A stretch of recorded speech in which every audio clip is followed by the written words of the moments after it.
We expected hospitals to be bursting at the seams at this point with COVID-19 patients. Instead, there are actually fewer patients overall, and that is causing some money troubles. As ABC 15 investigator Melissa Blasius found out, something has to give. Hospitals need to cut costs, and that begins with employee salaries.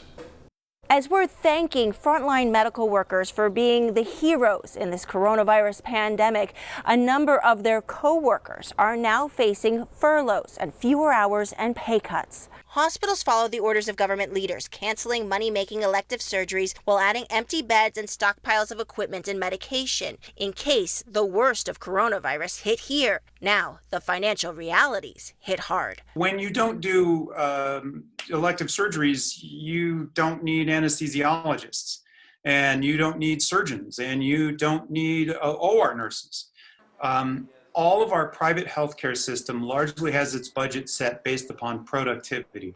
And as the productivity goes down, that puts a little pressure on our budgets, or a lot of pressure on our budgets. Banner Health says 5 to 7% of their employees, people with low to no workload, will be furloughed for at least the next 2 weeks.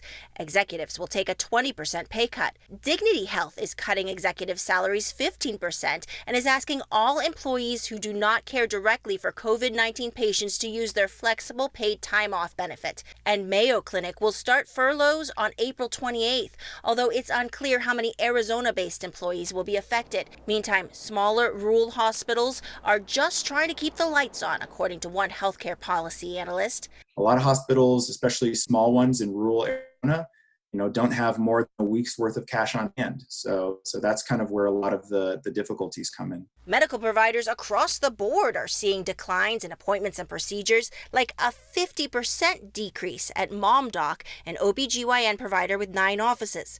Society really has stopped.